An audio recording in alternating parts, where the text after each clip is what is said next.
옛날에 이런 고민하는 성악가가 있었죠. 목사님, 절에서 나를 노래 부르라고 오라는데 가도 됩니까? 안 가도 됩니까? 그래서 목사님 그랬대요. 가서 잘 보고 오고 노래 잘 불러주고 그 사람들이 어떻게 하는지를 잘 봐라. 지금 부른 찬송가 94장은 주 예수보다 더 귀한 것은 없네. 우리가 늘 잘 부르지만 참 부르면서도 늘 좀 갈등이 생기는 사람들도 있겠죠. 이 쉐어라는 사람은 젊어서 아주 노래를 잘하는 사람이에요. 그래서 미국에서 최고의 오디션에 합격해가지고 1등을 해가지고 지금 우리나라로 치면 지금으로 치면 임영웅 같은 이런 사람 이래가지고 완전히 출세의 가도를 달릴 그렇게 됐어요. 그렇게 딱 됐는데 이 사람은 그래도 기도의 사람이고 복음의 사람이라 자기 집에 있는 피아노에 탁 앉아가지고 오늘 또 연주를 하고 또 연습을 하고 이렇게 이제 기도를 하려고 탁 앉았는데 거기에 뭐가 글자가 하나 있는 거죠. 그 글자를 보니까 아마 어머니가 즐겨 보던 그런 가상 같아요. 시인 것 같아요. 그래가지고 그걸 보는데 이 사람이 너무 감동을 받았어요. 내가 하나님이 내게 주신 이 달란트 음악은 많은 불신자들 앞에 노래 부르라고 세운 것이 아니구나. 나는 하나님께 평생 하나님께 찬양해야 되겠다. 그러면서 그 가사를 가지고 곡을 썼어요. 그래 이거 가지고 불렀는데 이 사람이 나중에 어느 정도 유명한 사람이 됐냐면 우리나라의 엑스폴로 74라고 빌리 그레엄 목사님이 와서 대전도 집회를 했죠. 그럴 때마다 앞에 서서 가장 특성을 했던 그런 사람, 유명한 사람이에요. 아무나 세워주는 데가 아니거든요. 이분은 정말 자기의 모든 명예, 앞으로 부귀, 출세길 다 하나님 앞에 맡겨버리고 오직 하나님을 찬양하는 일에 앞장섰던 사람입니다. 그걸 생각하면서 우리 한 번 더 부르도록 하겠습니다.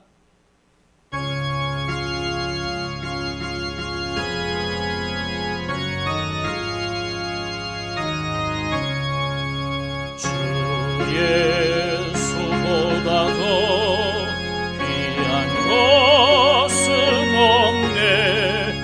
이 세상 보기와 바꿀 수 없네. 영축은 내 대신 돌아가신 그 놀라운 사랑 잊지 못해. 세상 즐거움 다 세상 자랑 다 버렸네. 주 예수보다 더 귀한 것은 없네. 예수밖에는 없네. 주 예수보다 더 귀한 것, 주 예수보다 더 귀한 것은 없네. 이 세상 명예와 바꿀 수 없네. 이전에 즐기던 세상 일도 주 사랑하는 맘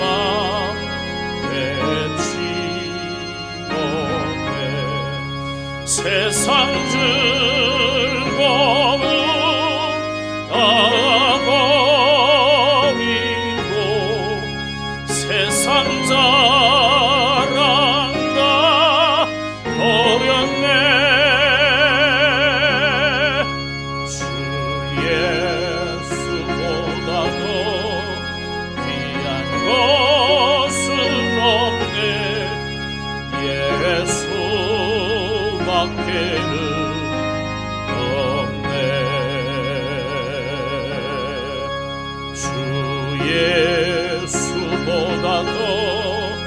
귀한 것은 없네. 이 세상 행복과 바꿀 수 없네. 유혹과 핍박이 몰려와도 주 섬기는 내 맘 변치 않아. 세상 즐거움 다 버리고 세상 자랑 다 버렸네. 주 예수보다도 귀한 것은 없네. 예수밖에는 없네. 세상 즐거움 다 버리고 세상 즐거움 다 버리고 세상 자랑 다 버렸네. 주 예수보다도 귀한 것은 없네. 예수밖에는 세상 즐거움 다 버리고 세상 즐거움 다 버리고 세상 자랑 다 버렸네. 주 예수보다도 귀한 것은 없네. 예수밖에는 없네.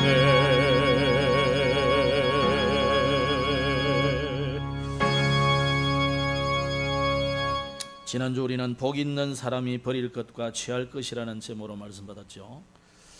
우리가 자칫하면 버릴 것 이거 이야기하니까 내가 이런 걸 저런 걸 다 버림으로 구원을 받는다, 이렇게 착각하면 안 됩니다. 다 버려도 근본적으로 하나님을 떠난 창세기 3장 이후의 인간은 버려도 구원받을 수 없어요. 자, 버려도 구원받는다 이러면 뭐예요? 그럼 철학자들 다 구원받지. 불교 구원받지요. 그죠? 그래서 계속 버리라니까. 훨씬 우리보다 더 많이 버렸다니까. 오늘 94장 찬송 주 예수보다 더 귀한 것은 없네, 이 찬양을 작곡한 쉐어, 그걸 부른 이 사람은 다 버려버렸잖아요. 그럼 다 버렸다고 구원받는 건 아니다 말이야. 우리가 지금 종교와 복음을 착각하시면 안 됩니다. 복음은 뭐냐? 내가 그리스도가 너무 귀하기 때문에 다 버렸다 이거예요. 종교는 뭡니까? 다 버렸으니까 나를 구원해 줄 거다 이거예요. 확신도 없어. 줄 거라고 생각하는 거예요. 그냥. 신이 있다면 내가 이렇게 노력했는데, 이렇게 충성했는데, 이렇게 헌신했는데 구원해 주지 않겠냐 이거예요. 만약에 이렇게 했는데도 구원 안 해준다, 그 신 아니다 이거예요. 여기에 종교입니다. 그죠? 근데 교회 다니면서도 종교적으로 믿는 사람 굉장히 많아요. 그래서 지난주 우리가 시편 2편을 보면서 잘 생각하셔야 돼요.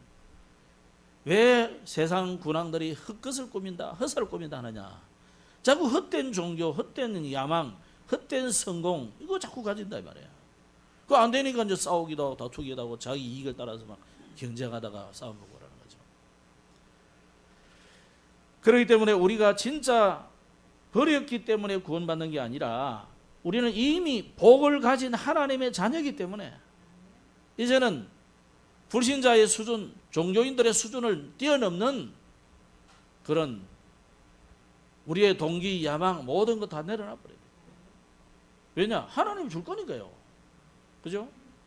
오늘 이 찬양하는 사람이 뭐라고 했습니까? 다 버리더라. 왜? 주님이 더 귀한 거 줄 거니까. 지난주는 요셉 이야기하면서 그랬죠. 요셉은 새 것을 바라봤기 때문에 형들이 뭐 미워하고 뭐 노예로 보내고 뭐 감옥 가고 아무 상관없어요. 총리가 돼가지고 출세했다. 요셉은 그 기다린 게 아니라니까요. 요셉은 뭘 봤습니까?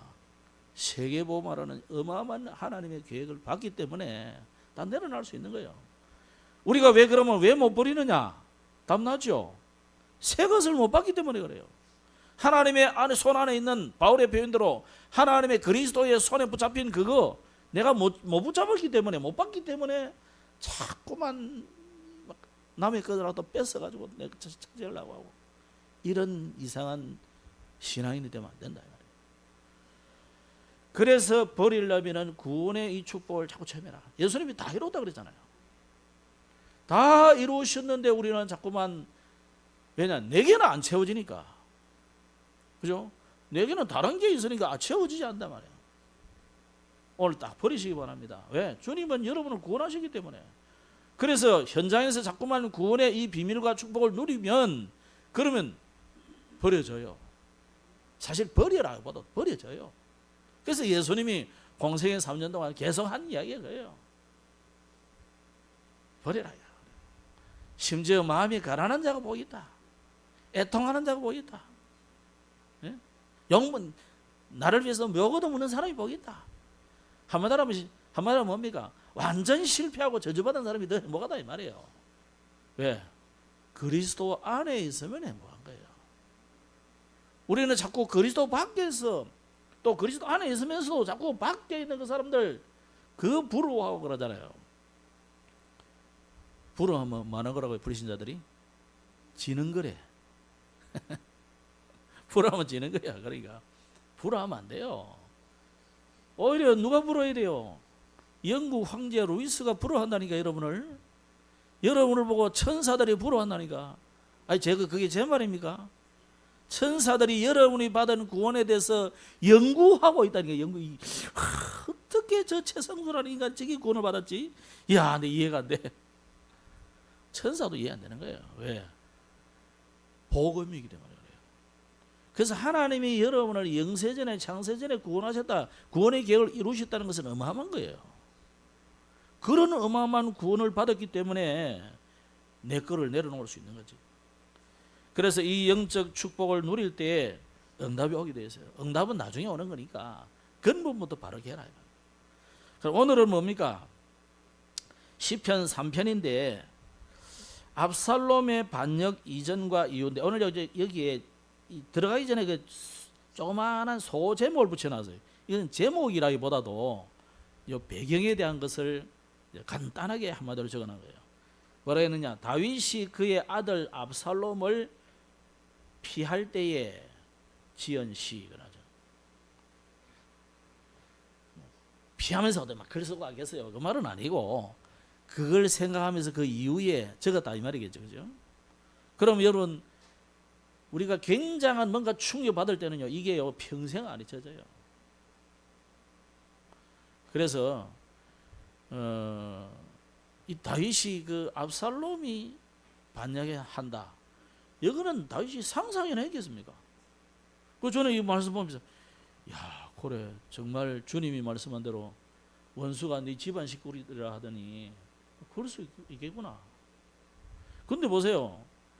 역사마다요 왕들이 자식을 많이 놓기는 놔놓고 나중에 그 자식들 거의 다 서로 원수 만들 뻔해요. 심지어 아버지 대적한다고 먼저 죽여버려요. 그런다. 야 아버지도 죽이고 자식도 죽이고 형제도 다 죽이고 아무거나 눈치 빠른 왕자들은요 멀리 아예 도망가 버리고 아무 미친 척 하든지 이상한 신하시고 돌아다니면서 아 저거는 절대로 반역 안 했구나 놔두는 거지. 여러분 권력 그거 좋은 거 아닙니다. 주변에 있어 보세요. 그거 사르는 판입니다. 사르는. 그래서 뭐라고 어른들이 표현했습니까? 대권을 지면 그때부터 호랑이 등을 탄 거다. 안 달리면 안 돼. 세상 권력은 그래요. 그러니까 압살롬이 이 반역하리라고는 상상을 못했죠. 그래서 다윗이 오늘 1절로 2절에는 다윗이 당한 환란, 아마 사울 왕이 자기를 죽이려고 쫓아다닌 거하고는 또 다를 거예요, 느낌이. 그죠? 뭐 장인이니까 또 그럴 수 있죠. 또 그 시기 질투 할 만하죠. 사람들이요 전부 뭐 다윗은 사울은 천천히요, 다윗은 만만이로다 하면서 와 만만이라 만만세 했다 말이에요. 만세 다윗 만세, 사울 보고는 천세 이랬다 이 말이에요. 얼마나 열받치겠어요. 사울을 욕할 일이 그 정상이에요. 그게 권력 세계 정상이에요. 그런데 오늘 다윗이 당한 환란, 이 환란은 뭘 말합니까? 압살롬이 반정한 것을 말하는 거예요. 뭐라고 표현했습니까? 1절에 많은 적들이 나를 대적한다, 또 많은 적들이 나를 조롱한다, 2절에 그러나서. 그러면서 3절로 6절에는 그 가운데서도 다윗의 믿음을 표현했어요. 뭐라고 했습니까? 하나님은 나의 방패다, 하나님은 나의 영광이다. 이 말은 하나님의 주권을 의미하는 거예요. 그러면서 나의 머리를 드시는 분이다. 머리를 든다는 의미는 영광을 회복시킨다는 의미예요. 지금은 압살롬의 나를 피해서 도망가는데 얼마나 급했느냐. 신발도 못 신고 지금 도망가고 있는 거예요. 아니 다윗이요 장군들하고 싸우면 한판 붙으면 압살롬 정도는 이길 수 있습니다. 다윗이 대단하네요. 장군이 대단합니다. 왕이 장군이었잖아요. 그런데 지금 자식하고 싸우는 무슨 아무 성산이 없는 일이잖아요. 그러니까 다윗이 도망가는 거예요. 얼마나 초라하게 보이게 시므이 가가면서 막 저주하잖아요. 이제 비로한 자여 이러면서 막 욕을 하잖아요. 그만큼 다윗이 지금 완전히 판세가 완전히 뒤집었다 생각해요. 그러나 다윗은 뭐라고 믿음을 가지고 그 마음의 평강을 가졌느냐? 하나님은 나의 부르짖는 기도에 반드시 응답하신다. 그러면서 이런 환난에도 불구하고 내가 평안히 누워 자고 깨기도 하리니 그랬단 말이에요. 곧 이런 환난 가운데, 이건 제가 넣은 말이에요. 그러니까 이 엄청난 환난 가운데서도 나는 평안히 자고 누웠고 일어났다는 거예요. 여러분 밤새 잘 주무시고 일어났습니까? 그 하나님의 큰 은혜입니다. 밤새 가시는 분 많다니까. 우리 아파트의 관리소장이요, 저하고 나이 내보다 몇 살, 한두 살 적는 모인데 밤새 그냥 가셨다니까. 우리는 아무렇지도 않게 일어나가지고 양치질하고 세수하고 이래 나오지만요, 어마어마한 하나님 은혜예요. 하나님이 여러분 이 땅에서 필요 없는 것 같으면요 밤새 가시게 데려갔어요. 그죠? 이유가 있기 때문에 하나님 불러오신 거예요. 다윗의 믿음입니다. 그러면서 뭐라 했냐? 여호와께서 주 안에 있는 나를 붙드시기 때문이다. 주 안에 있는 나를, 그건 제가 넣은 말이에요. 여호와께서 나를 붙드셨다. 왜? 주님 안에 있는 내가 주님 안에 있기 때문에. 여러분이 주님 밖에 있다면요 하나님이 붙드실 수가 없어요. 다른 말로 하면 우리는 방주 안에 있으면 넘어져도 방주 아니고 뒤집어져도 방주 아니고, 예? 그래서 막 춤을 춰도 방주 아니고 그래요. 우리가 주 안에 있기 때문에 아무 염려가 없다. 얼마나 다윗이 이런 가운데, 이 위급한 가운데서도 평안을 누렸는지. 그러면서 세 번째는 다윗이 얼마나 확신을 가졌느냐, 그리고 간구했느냐. 이게 우리가 보통 기도할 때 주십시오, 주옵소서, 그럴 줄 믿습니다 잖아요. 다윗이 뭐라 했냐면 악인의 일을 꺾으셨나이다 그랬다. 예? 이게 뭐예요? 이미 승리했다는 분명한 확신이에요. 포음은 도망가는 거지만, 포음은 도망가는 건데 다윗은 이미 승리를 확신하고 있다는 거예요. 왜? 악인은 이길 수가 없어요. 그죠? 악인은 하나님의 자녀를 이길 수 없어. 하나님의 절대 언약을 가지고 절대 계획 속에 있는 여정 이정표를 걸어가는 하나님의 자녀를 절대 사단은 무너뜨릴 수 없습니다. 혹시 여러분이 넘어져도 넘어진 게 아니에요. 그거는 새로운 계획을 향한 도약돼요. 발판이에요. 이 믿음을 딱 가지시고 뭐라 했습니까? 구원은 누구에게 있어요? 원수가 나를 지금 이렇게 치러 막 와도요, 구원은 누구에게 있느냐? 하나님의 손에 있어. 하나님은 나를 건지신다 그 정도가 아니고 구원은 하나님께 있다니까 이게. 그러면 이 일도 하나님이 허락하셨기 때문에 지금 일어나는 일이고 결과도 하나님은 계획을 가지고 있단 말이죠. 뭔가 다윗의 생애의 마지막 노년 시기에 뭔가 하나님 나라를 든든하게 세우려고 하는데 가만히 보니까 여기에 동기 가진 놈이 하나 있어. 여기 압살롬이야. 그 동기 가진 놈들이 또 신하들이 여러 명 있어요. 요것들이 자석부터 다다다다 붙어가지고 아직 멀었는데 다윗이 죽은 것도 아니고 다윗이 완전히 논인이 돼가지고 뭐 헛소리 하는 것도 아닌데 말이에요.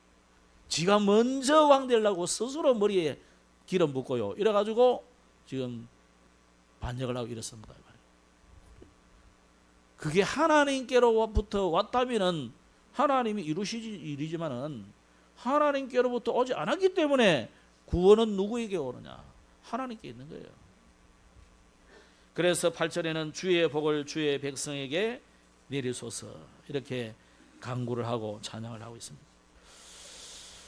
그럼 우리가 압살롬의 반역에 대한 이야기를 여러분 모르는 분들이 있기 때문에 좀 설명을 드리면 압살롬의 반역의 배경입니다. 사무엘하 13장에 보면 다윗 왕의 셋째 아들인 압살롬입니다. 압살롬은 얼마나 잘생겼는지 성경에 일어나요. 외모가 준수했다.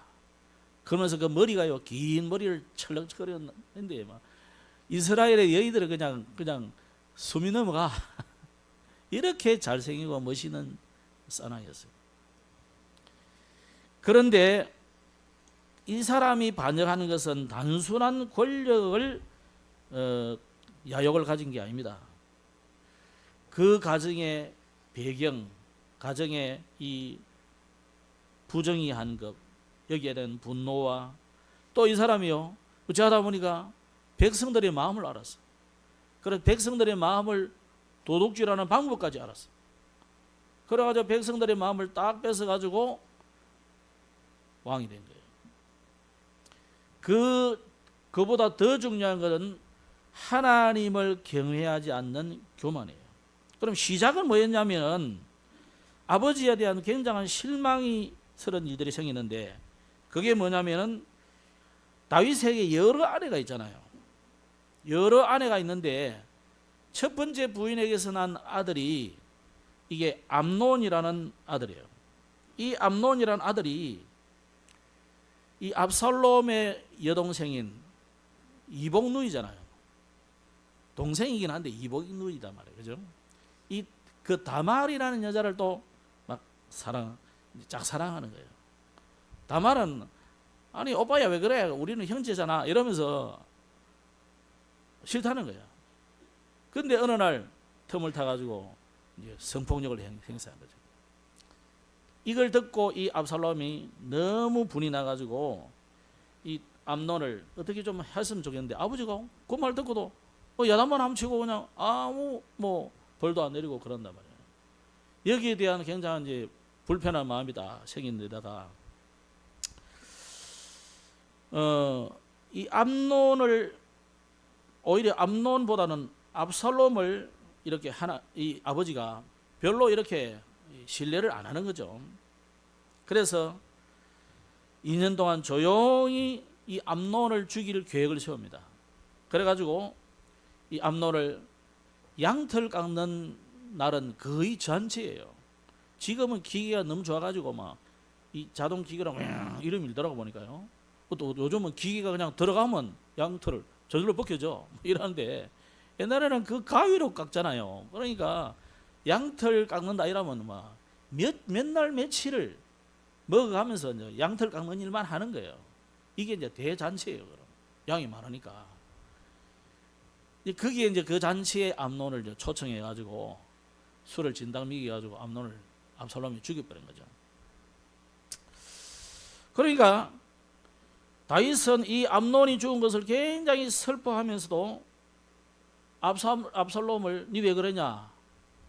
뭐 야단만 조금 치지 그냥 별로 찾지도 않고 뭐 이유도 묻지도 않고 여기서 압살롬은 굉장히 아버지에 대한 무능력, 무기력 이런 걸 이제 불평을 마음에 딱 삼고 있는 거죠. 그런데 부모님은 뭐냐면은 자기가 원수를 갚았다는 거예요. 이런 아주 자만심과 정의에 대한 이상한 정의감 이런 게 이제 있었는 거죠, 이 사람에게는. 그러다가 어느 날 이제 예루살렘으로 돌아옵니다. 이제 암논을 죽이고 이제 도망간 거죠. 외갓집에 이제 도망가 있다가 한 2년 지나니까 아버지가 이제 한입 좀 분이 풀렸다 생각하고 이제 돌아온 거죠. 이제 돌아왔는데 아버지가 돌아와도 뭐 압살롬을 전혀 찾지 않는 거죠. 그러니까 이 압살롬이 좀 꾀를 냈어요. 가만히 보니까 이 백성들의 마음이 아버지하고는 뭐 별로 잘하면 내가 왕이 될 수도 있다는 이런 야망을 자꾸 가지게 된 거죠. 그러다가 민심을 사로잡는 그 전략을 어떻게 했냐면은 보통 삼심제도로 했거든요. 그 나라에도 보통 지방 관리가 재판을 하고 그 다음에 조금 고급 관리가 재판을 하고 마지막 재판은 항상 중요한 거는 이제 대법원 즉 왕이 재판하는 거예요. 근데 간혹 보면 왕들이 자기가 너무 힘들고 그러면 세자에게 맡겨요. 세자고 너가 좀 재판해라 이런 경우도 있다. 가만히 압살롬이 그 재판하는 앞에 줄 서 있는 사람들을 보니까 뭐 별것도 아닌데 와서 뭐 왕까지 재판하거든요. 자기가 속 시원하게 해줄 뻔인 거예요. 그러니까 백성들이 보니까 뭐라고 생각했냐면 왕자님이 와서 우리 재판을 해주는 거 보니까 압살롬이 세자가 된 건가? 소문 없었는데? 이래가지고 저 문제 대권이 어디로 기울었습니까? 아직 멀었는데 왕은 세자도 책봉하지도 않았는데 압살롬에게 다 기울어진 거예요. 이렇게 해서 백성들의 민심을 압살롬이 다 사버려. 성경이 뭐라고 표현했냐면 백성들의 마음을 도둑질 해갔다 이렇게 표현해놨어. 이렇게 해서 어느 날 거기에다가 대권이 이제 여기로 기울었다는 것을 아는 눈치챈 많은 정치가들, 군인들 이런 관리들이 그쪽으로 다 보는 거죠. 거기다가 또 머리를 잘 썼어요. 자기가 대관식을 하는 날을 정해놓고는 미리 전 지파들에게 신부름꾼을 보내가지고 압살롬이 이제 왕이 된다 그러면서 막 소문을 내게 한 거예요. 그러니까 이게 뭐 왕이 허락한 일인 줄 알고 사람들이 막 꽉 쥐어서 이 압살롬이 대관식에 참여를 한 거예요. 근데 와보니까 눈치 빠른 사람들 이거 뭐야 왕도 없고 이상하다고 눈치챈 거예요. 그런데 이미 거기에 참여해버리면 어떻게 됩니까? 리스트에 오르잖아요. 왕이 볼 때 좀 뭐야 리스트가. 그럼 거기서 이미 막 많은 사람이 압살롬 쪽으로 기울어지는 거예요. 그래가지고 왕이 압살롬이 얼마나 힘을 얻었는지 이제는 왕을 때려 죽이러 가자 이래가지고 그래가 왕국으로 지금 침범을 하러 간 거예요. 그 소리를 듣고 왕이 요압과 몇 명의 사람들하고 막 불이 나게 지금 도망가는 거예요. 그러면서 지은 시다 이 말이에요. 그러나 이 다윗은 도망가면서 누굴 심느냐면 아히도벨이라는 사람을 이 다윗이 압살롬이 그 고문관으로 삼거든요. 그럼 후세도 다윗의 편인데 아히도벨은 아예 그쪽으로 기울어져 버리고 후세에게 네가 가서 좀 그 아히도벨의 말을 조금 혼란스럽게 만들어라. 그러나 후세도 이거 나도 뭐 당신 편이요 하면서 이제 간첩으로 가서 이제 이상한 이런 행위를 합니다. 그게 이제 다윗이 보낸 첩자예요. 자, 이렇게 해서 결국 나중에는 전쟁이 일어나서 이제 다윗의 군과 압살롬의 군대가 이제 서로 붙어 싸우는데 결국은 압살롬이 패해서 도망가다가 머리가 길잖아요. 그러니까 이 긴 머리 이게요, 말이 막 들고 뛰다가 이 머리가 나무에 착 걸려버린 거지. 이게 말은 도망가 버리고 머리는 걸려가지고 이게 안 빠지는 거죠. 그래가지고 대롱대롱 달려 있으니까 이제 군인들이 와서 죽인 거죠. 이렇게 해서 압살롬이 죽게 됩니다. 그 상황을 듣고 이 다윗이 시를 지은 게 오늘 시편 3편이단 말이에요. 다윗은 이 압살롬의 반역을 어쩌면 당연하게 생각했어요. 왜? 우리가 조금만 교회 다니다가 복음 가지고 교회 다니면서도 작은 것에도 우리는 시험 들거든요. 어쩌면 다윗이 자초한 것일 수도 있어요. 좀 가정을 돌보지 않고 뭐 이럴 수 있는데, 근데 여러분, 우리가 다윗의 입장이 되면 가정을 돌본다는 거 그거 쉽잖아요. 왕이 되고 고관이 되고 많은 일들을 하다 보면 여러분도 직장에 조금만 바쁜 일 있으면 가정 돌아보기 힘들잖아요. 그러면 와이프가 막 다 해주지 싶은데 맞벌이 부부는 어쩝니까? 그럼 이제 부모에게 맡기든지 학교에 맡기든지 학원에 맡기든지 일이 되는데 그게 쉽지 않다 이 말이에요. 그러니까 다윗에게 책임만을 전가하는 것은 이 압살롬이 그런 섭섭한 마음이 있잖아요. 여러분, 우리가 그 본인의 입장이 되지 않으면 모릅니다, 사실은. 그래서 오죽하면 니도 내 입장 대봐라 하지만 사실은 그렇거든요. 다윗의 입장에서는 여러 가지고 바쁜 일이 많아요. 근데 이제 압살롬은 자기 혼자서 그냥 섭섭한 거야. 이 섭섭이가 거기에 사단이 역사해가지고 어마어마한 일들을 지금 저지른 거죠. 그러니까 여러분, 교회 안에서 또 성도들 간에 이런 서운한 일이 있을 수 있어요. 그러면 우리가 뭐 생각해야 되느냐? 그 일을 가지고 어떻게 하면 그 사람을 도와줄까 이렇게 생각해야 돼요. 그게 성도로서 복음 가진 사람으로 만난 거예요. 여기 왜 이래 버리면 그러면 다른 사람도 다 그렇게 보인다니까, 이렇게 보여요. 그래서 언제나 우리는 복음 관점으로 살리는 사람이 돼야 돼요. 물론 다윗도 잘못한 점이 많아요. 그래서 우리는 어려움이 오고 문제가 생길 때 우리가 막 이렇게 흔들릴 일이 아니고 당연한 것이 올 게 왔구나. 아마 다윗도 이런 일을 통해서 자기 자신을 많이 돌아봤을 거예요. 나중에 그 솔로몬을 세울 때 이 바세바가 찾아와서 이야기를 쭉 하잖아요. 그래서 이 압살롬의 난을 통해서 중요한 하나님의 절대 계획을 발견하고, 그러면 하나님이 세우기를 원하는 후계자가 누구냐에 대해서 본격적으로 기도를 시작하거든요. 그러다가 솔로몬이 선다 이 말이에요.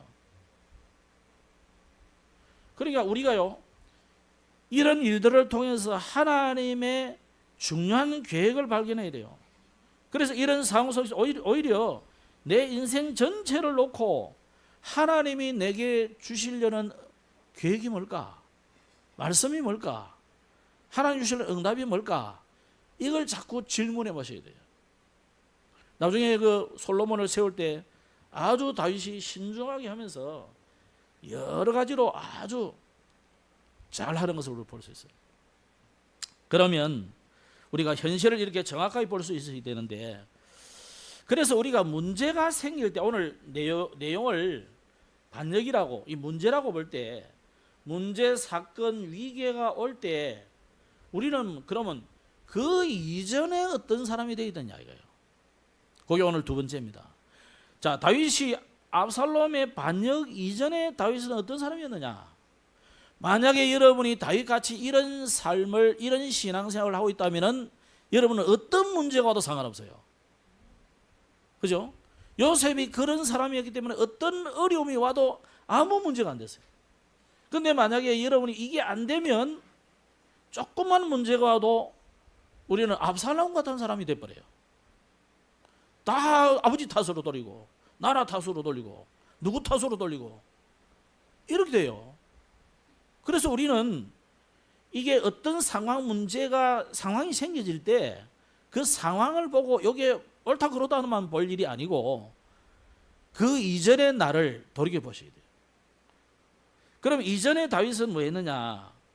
시편 3편 3절 5절에 보면 아까 말씀 쭉 드린 내용이죠. 지금 다윗은 이 하나님 앞에서 굉장한 믿음을 가졌는데 어떤 믿음이냐? 이게 평상시의 믿음이에요. 오늘 문제가 생기니까 하나님은 나의 방패요, 나의 영광이시요, 나의 산성이시요, 나를 피할 바이시요, 이런 게 아니에요. 이게 다윗의 평상시 믿음이라니까. 나의 구원은 하나님께 있습니다. 이 평상시 믿음이에요.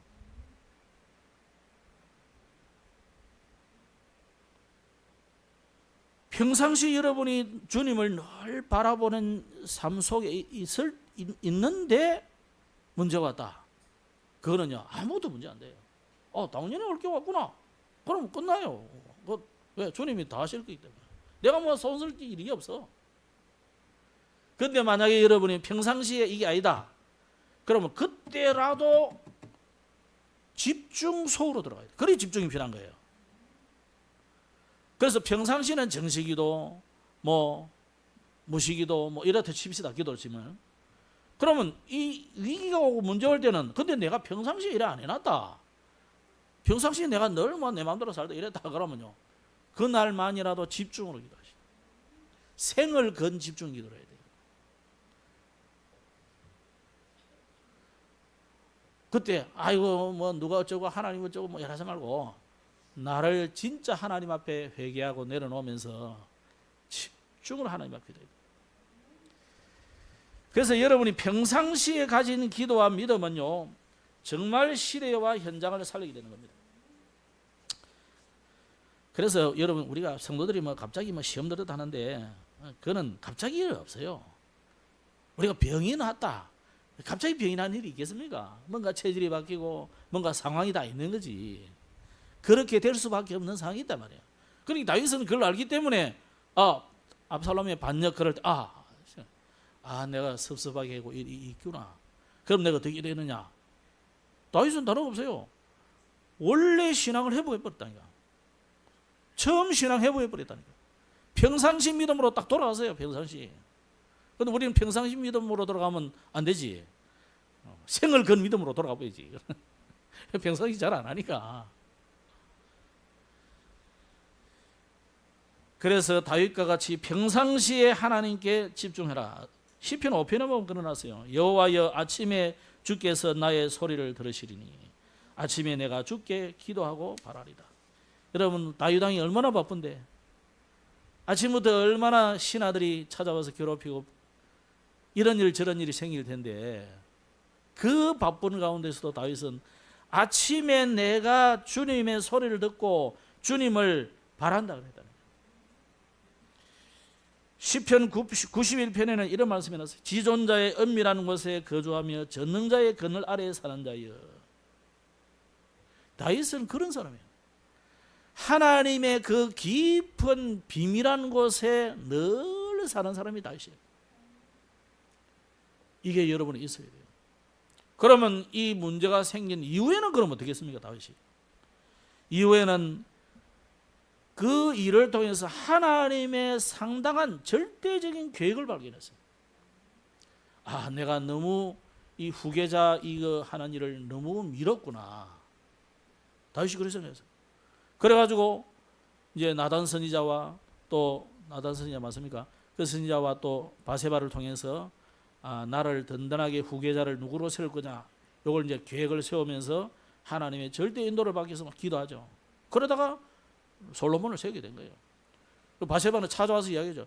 당신이 하나님 앞에 기도해가지고 옛날에 이런 해서 이런 약속을 했지 않느냐. 바세바가 그 이야기 하는데 그건 다윗이면 눈이 번쩍 뜨이는 거예요. 내가 그런 일을 했는가?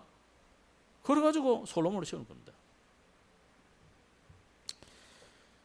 그러니까 우리가 문제, 사건, 상황이 닥칠 때 거기에 막 울고불고 막 이럴 일이 아니고, 그때야말로 정신을 차려서 평상시 믿음을 회복하고 하나님의 절대 계획을 찾아야 돼요. 오늘 6절로 8절에 뭐라고 표현했습니까? 어려움 당한 이후에 다윗이 신앙 고백입니다. 6절 8절 다 같이 한번 다시 읽어봅시다. 시작. 천만인이 나를 애워싸 진친다 하여도 나는 두려워하지 아니하리다. 여호와여 일어나소서. 나의 하나님이여 나를 구원하소서. 주께서 나의 모든 원수의 뺨을 치시며 악인의 이를 꺾으셨나이다. 구원은 여호와께 있사오니 주의 복을 주의 백성에게 내리소서. 이게 다윗의 신앙 고백입니다. 이미 다윗은 이겼다고 믿어보죠. 그죠? 그래서 모든 문제가 이미 끝났음을 다윗은 다 확신을 가져버렸어요. 예수님께서도 다 이루시다 그랬잖아요. 그러면 그거 약속을 진짜 믿어야 되지. 예수님은 다 이뤘다 그랬는데, 그래도 내가 할 일이 있지 그러면서. 구원을 위해서 여러분이 할 일은 없어요. 주님이 끝냈다. 우리가 할 일이 굳이 있다면 믿는 거예요. 근데 그것도 하나님의 선물이다 그랬거든요. 그러니까 진짜 믿으시기 바랍니다. 그 이후에 보세요. 시므이의 행동이 나오죠. 이 다윗이 막 피해가 도망가니까 시므이가 막 아까 저주하더라 안 했습니까? 시므이는 누구냐면 사울 왕의 말하자면 좀 먼 친척이에요. 가족이다, 가족. 그 집하고. 그러니까 뭐 팔이 안으로 굽다고 뭐 시므이가 이제 이게 다 됐구나. 이 사람은 오해하고 있는 거지. 무슨 다윗이 사울 왕을 왕권을 찬탈한 것처럼 생각하는 거죠. 뺏은 게 아닙니다. 하나님이 뺏어준 거지. 그 시므이가 막 다윗 너 이제 다 됐구나 그러면서 온갖 욕을 다 하면서 이 비루한 놈아 하면서 막 이렇게 욕을 하죠. 그러니까 옆에 뭐 호위병 군인들하고 뭐 대단한 요압 장군이 아니십니까? 이경님 저 가서 당장 내가 죽이겠습니다. 그러니까 야, 놔두라 그래. 왜 그러냐? 저 사람을 통해서 하시는 하나님의 음성을 내가 듣는다는 거예요. 그죠? 우리는 원수를 통해서도 하나님의 음성을 들을 수 있어야 돼요.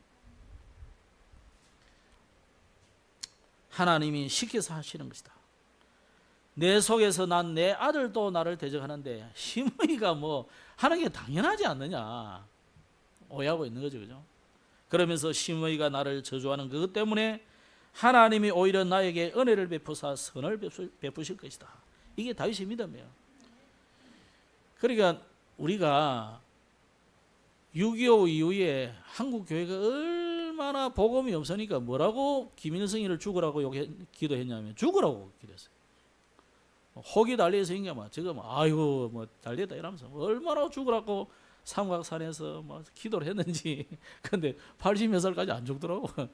정정히 살아가지고 돌아다니.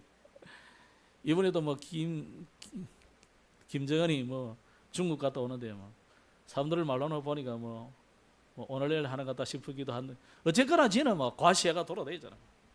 딸내미까지 데리고. 여러분 우리가 기독교인들이 일반 백성들처럼 그런 기도하면 안 됩니다. 죽으라고 기도하면 안 돼요. 축복을 해주셔야 된다니까. 저 북한도 잘 살고 저 백성들이 잘 살아서 넘어오지 않도록 막 서로 싸우지 않도록 그래 기도해야 돼요. 김정은이도 뭐 건강하게 오래 살고 그래가지고 회개하고 하나님은 믿고 하나님께 가도록 그래 기도해야 되지. 얼마나 삼각산에서 비닐 뒤집어쓰고 방석 굴고 앉아 밤새도록 금요일 저녁 토요일 저녁 기도했는지 하나님은 그런 기도 안 들으십니다. 오늘 다윗을 보세요. 하나님이 이 시므이가 저주한 그것 때문에 하나님 나를 오히려 더 든든하게 만들 거다. 무슨 말입니까? 나는 욕 먹을 거 다 먹었기 때문에 하나님이 더 하시지는 않는다는 거예요. 그래서 괜한 여러분이 진짜 김정은이 빨리 죽게 하려면요 축복해 주시면 돼요. 말씀했겠습니다. 뭐 이상한 말인데 알아들을 사람 알아들으시고. 오늘 다윗에게서 우리가 꼭 배우고 우리 렘넌트들에게 가르쳐야 될 것이 뭐겠습니까? 다윗은 언제나 기도의 사람. 기도를 오늘 시편 3편에 뭡니까? 사실은 시지만 이게 기도예요. 그죠? 기도를 곡조를 붙이면 찬양이 되는 것이고 기도를 내가 그냥 읊으면은 시가 되는 것이고 뭐 그런 거예요. 다윗은. 어쨌든 이 다윗은 기도의 사람. 우리 후대들에게 기도의 비밀을 알려야 돼요. 어려움 와서 기도하는 것도 나쁘지는 않습니다. 뭐 정말 죽을 일이 생겨가지고 취약하면 뭐 나쁘지는 않지. 석가모니 찾아가면 더 낫지만은 그러나 그 이전에 평상시에 기도의 비밀을 가지도록 깨우치도록. 두 번째 다윗을 통해서 배울 것은 뭐냐? 다윗은 어려운 일이든지 나쁜 일이든지 찬양의 사람이었다. 어느 정도 찬양의 사람이었습니까? 이 사울왕 앞에서 찬양을 하는데요, 사울왕이 붙었던 그 악신이 도망할 정도로, 여러분이 찬양할 때 우리가 아까 주 예수보다 더 귀한 것을 없네, 이 두 번이나 불렀는데 이 찬양할 때 어떤 일이 일어나느냐? 흑암이 도망가게 돼서, 불신앙이 도망가게 돼서 사단이 완전히 무너지는 겁니다. 그래서 여러분, 나는 기도가 너무 안 된다, 찬양 계속 하시면 됩니다. 그게 곡조 붙은 기도잖아요. 그리고 또 다윗은 우리 렘넌트들에게 가르쳐야 될 것이 뭐겠습니까? 다윗은 이런 일 저런 일 가지고 전부 뭐로 바꿨냐? 그걸 글로 옮겨가지고 시로 만들었어요. 그 사람. 그게 하나의 작품이 딱 되잖아요. 오직 유일성 재창조의 작품이 탁 나오잖아요.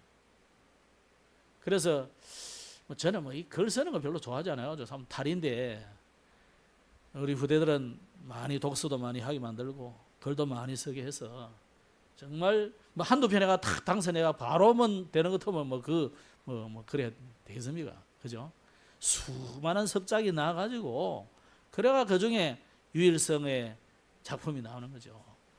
그런 응답 받도록 우리 렘넌트들을 잘 지도하시고, 오늘은 시작할 때 렘넌트 신학교 주일이라 해요. RTS 주일.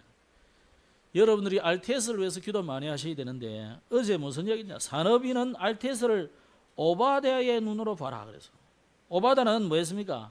선지자 100명을 먹여 살리고 7천 제자를 세우고 도단성 운동의 주역이었어요. 그래서 RTS를 그런 눈으로 봐야 돼요. 그래서 거기에 한 명 한 명 공부하는 사람들이요, 대단한 사람들이요. 우리 교회를 거쳐간 이 사람들이 많이 있죠. 그 옛날에 우리 처음 교회를 시작할 때 최은희 권사, 그 사람이 지금 RTS 졸업해가지고 이번에 강릉 무슨 교회인가 가던데, 원주인가, 그 전도사로 가더라고. 우리 또 김병진 전사님이 돼 있죠. 기도하시고, 또 우리 교회 거쳐간 전성은 목사님, 또 이현성 목사님, 또 박지호 선교사님, 이런 분들에서 기도 많이 하셔야 돼요. 또 우리 재단 전사님도 신학교를 다니고 있는데 여러분 기도하셔야 돼요. 그래서 한 사람 한 사람들, 이 RTS생들이 정말 신학교는 그냥 가는 게 아닙니다. 안 버리면 이 신학이 안 돼요. 옛날에 우리가 신학교 다닐 때 미안합니다만 학교 이름을 미안해서, 우리는 고신대 학부생 애들 보면 저것들이 무슨 신학생인가, 저것도 이야기해보면 저거는 신학생이라 생각을 안 해. 그러니까 아들이 철이었구나. 나이는 저하고 같은데 철이 영 없더라고 보니까. 왜냐하면 저거는 학생이다, 이거. 대학생이다. 그럼 미팅도 하고 별것도 하더라고. 그러니까 야, 근데요, 우리는 시내지만은 신학교 학과 그 하나만 딱 있기 때문에 완전히 그럼 기도원이에요, 기도원. 여러분, 우리가 진짜 하나님 앞에서 이 RTS생들을 위해서 기도하시고, RTS 아니면 사실은 세계복음화 내가 볼 때는 될 교단이 없어요. 나라도 없고. 그래서 여러분 계속 기도해 주시길 바랍니다. 지금 우리가 자초의 캠프 계속하고 있고요. 금토일 시대 또 선교 현장을 두고 기도하시고, 우리 박지호 선교사님 파송해 놓고 여러분 기도 안 해주시면 안 됩니다. 기도의 배경이 되어 주셔야 돼요. 후원의 배경이 되어야 되고. 그래서 보동식 여러분 다 그래 하셔야 돼요. 기도하겠습니다. 하나님 감사합니다. 오늘 렘넌트 신학교 주일에 우리가 오바댜의 눈으로 RTS를 보고, 또 우리 교회 또 출신들이 여러 있습니다. 여러 명이 있습니다. 우리 신학생들 또 출신들이 정말 세계복음화는 귀중한 일꾼으로 온전히 세워지게 하옵소서. 오늘 압살롬의 란을 통해서 다윗은 이것을 기도로 바꾸고 시로 바꾸어서 오늘 우리에게 중요한 교훈을 주었습니다. 어떤 문제 상황이 와도 흔들리지 않는 평상시에 믿음 회복하는 언약의 사람들이 되게 하여 주시고, 그 이후에 더 하나님의 절대 계획을 발견하는 깊은 기도의 사람들이 되게 하여 주옵소서. 그래서 오히려 문제를 통해서 더 하나님의 역사를 체험하는 중요한 기회가 되게 하옵소서. 구주 예수님 이름으로 기도드렸습니다. 아멘.